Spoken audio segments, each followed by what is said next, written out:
Ladies and gentlemen, welcome back to the channel. It's time to discuss that Scottish Cup semi-final tomorrow. A chance for Celtic to get themselves into a cup final for the first time this season. It's a massive game, and despite the kind of happiness that we felt this week with Rangers dropping points on two different occasions, it's time to remain focused. It's time to look at our own task. It's time to book ourselves another trip to Hampden. Ladies and gents, let's talk about that.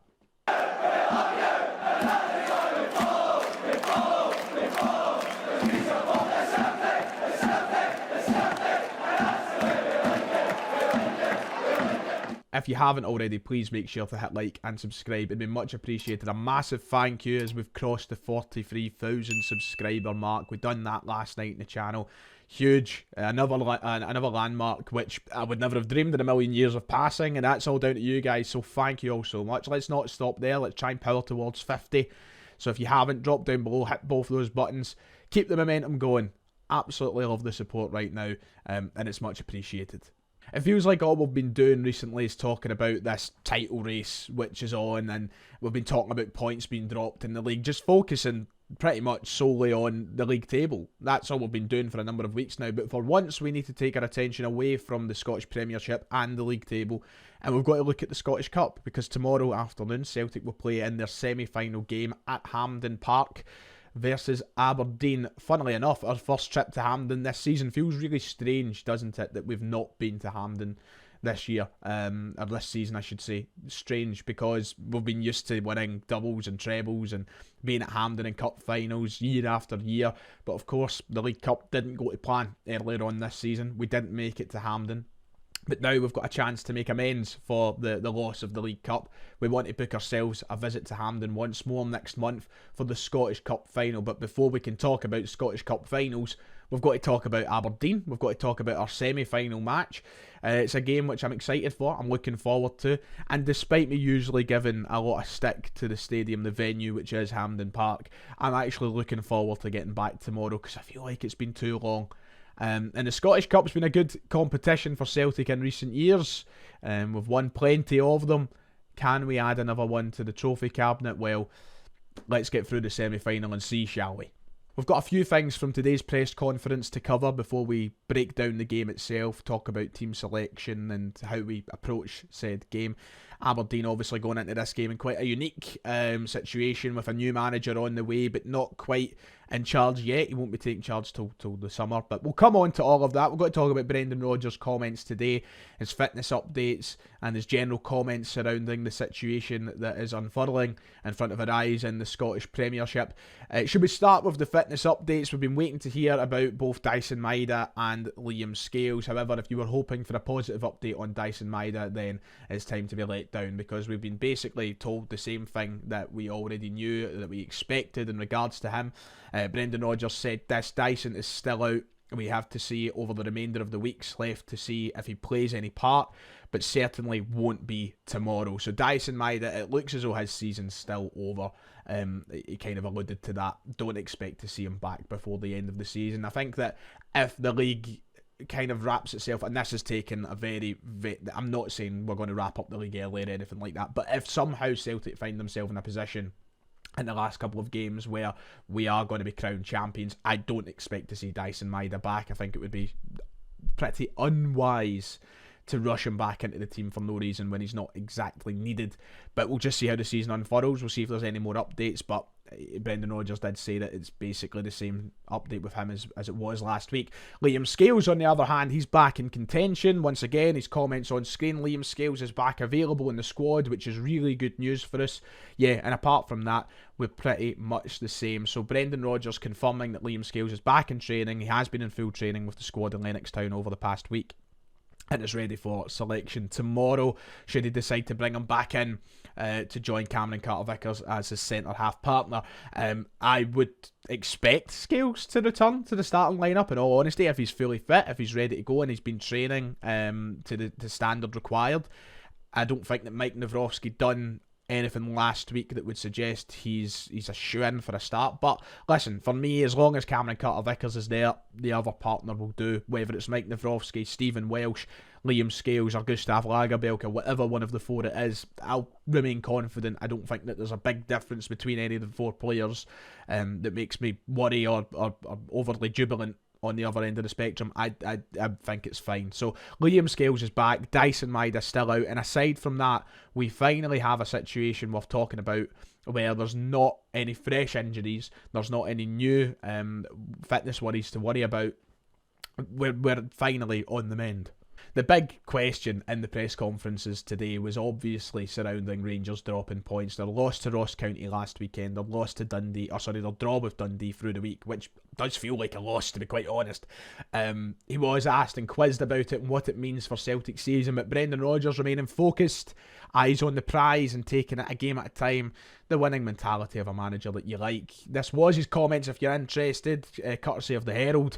He was asked, obviously, if it's given the team a lift. Said, not really. Our focus has always been on ourselves. I made that point to the players. Irrespective of what happens or what other results there are, we can only do our work because you can't soften up, especially at this time. Just because another team might have drawn or lost, that's irrelevant. You have to perform to get the result. If you come off it against teams who are motivated and organised, then they can give you a problem. So for us, we have to continually focus on our own performance, irrespective of what happens elsewhere, because we have to create our story.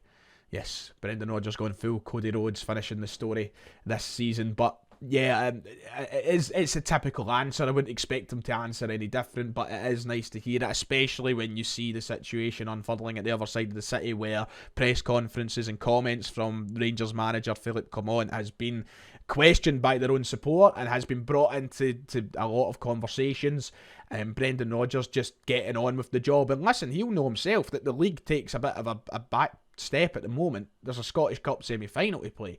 The league doesn't matter this weekend. If we were to go into that game high on life because Rangers have dropped points, Aberdeen take advantage of that, you're out a cup, you've lost a trophy. This is a one game thing this weekend, and the team need to focus on it a game at a time to ensure that we book ourselves a trip to the final at Hampden next month. So yeah, I think that right now, from the manager's comments, from the players' comments, it was a good interview with Greg Taylor on Celtic.com as well, CelticFC.com, you can go and check that out. From what the players are saying, from what the manager's saying, and generally from what the fans are saying as well, right now I just feel like we're in a very healthy place, we're in a very focused element of time right now, and I love that because it makes me feel optimistic for what the end of season result could be. In regards to the semi-final, here was Rodgers' comments, in case you're curious. He says, we're in a semi-final, which is great, we're improving, and the performance level is showing that I demand more from the team, and I will push right until that last whistle of the season. But for me, as part of a league campaign, you will not play 38 games at the very highest level. So, yeah, highest level required tomorrow, says Brendan Rodgers. I'm sure that's what we'll get. Let's talk about that semi-final, shall we? So, Aberdeen is the competition for us tomorrow.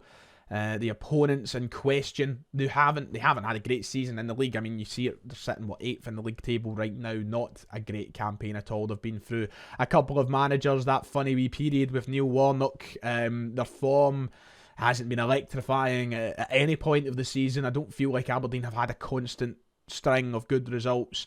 They don't exactly head into this game in a great position, but we know they are the kind of team which on occasion can turn up and can cause problems. The good thing is Celtic's record against Aberdeen at Hampden is very, very good. From Brendan Rodgers' first tenure onwards, every time we've faced them at Hampden, we've beat them, and that gives me a confidence, especially when we've played them in much better. You know, we played them at Hampden when they were finishing second in the league. They're now in the bottom half, but that doesn't mean you overlook them.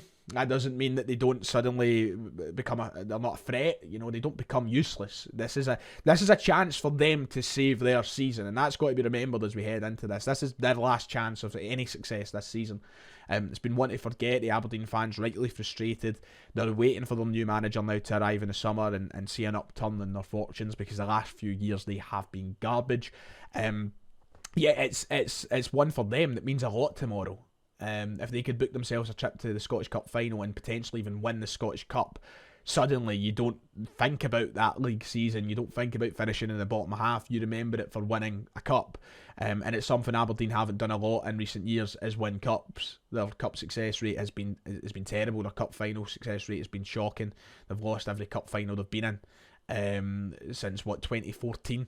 So it's a huge opportunity for them tomorrow to get an upset to save their season and really make something of it. And Celtic need to be sceptical of that. We need to worry about that because they will approach the game in a manner to try and do something and try and get a win, I think. But we have been playing a lot better in recent weeks. We have been looking sharper. We've been looking more clinical. I think that we've just generally seen the upturn of Celtic that we've been waiting for, and it's been a long wait and maybe too long, if you ask a lot of people. But I feel like we're finally clicking. I feel like what Brendan Rodgers is wanting to do is finally showing through. And I hope that we get that at Hampden tomorrow. We just need to play consistent through the whole 90. None of this first half Jekyll and Hyde second half performance. I just want us to play well through the entirety of the game, get the job done. And do what we do best at Hampden. It's been a second home ground to us in recent years. The record speaks for itself. And I know people that don't support Celtic might be quick to pick up, well, Rangers beat you in a cup final here, or semi-final, sorry, and blah, blah, blah, you host this game. But the record in the last, 7-8 years at Hampden has been pretty good. It speaks for itself. And I hope we pick up on that. And we've got a group of players that know how to win there. As for the team selection, this is what I'm going for on screen. Not a lot of talking points, I don't think. I think the team does pick itself, but you will notice the one big change that I've made to my team is the fact that I've got Callum McGregor coming back into the starting lineup. I just feel like now with his couple of substitute appearances against Rangers and last week as well, that he's probably ready now to come back into the starting 11, and in a cup semi-final you play your captain, don't you? And that's nothing against Timoki Awata, because I think he's been brilliant, but I think that it's just natural for your captain to play in these sort of games, to play when it matters, when it's a one-off cup tie where it needs to be won on the day. You start your captain. So I think he will come back in tomorrow. Aside from that, Liam Scales I think does come back in. If he's fit, I think he plays. I don't see him playing the full 90. I think we'll see Nawrocki or Welsh come on at some point in the game. But I do think that the Scales will get the start. And then Lewis Palma, I think, surely comes in for the start this week. He did come off the bench last week. He's been training now for a couple of weeks. Surely he's ready to come in and start these games. Yang wasn't effective enough on that left-hand side last week. We need a natural left-sided player, in my opinion, and I think Lewis Palma is the easy solution to the Dyson Maeda injury. We need to hope that he picks up form in these last few games. He plays the way that he started his Celtic career, end the campaign the way he started. We don't want any of this inconsistency that was in the middle. A big game for him tomorrow. This is a big few weeks for Lewis Palma to really stake a claim to start on that left-hand side. Dyson Maeda has been good, but he's not been extraordinary by any sense of the word.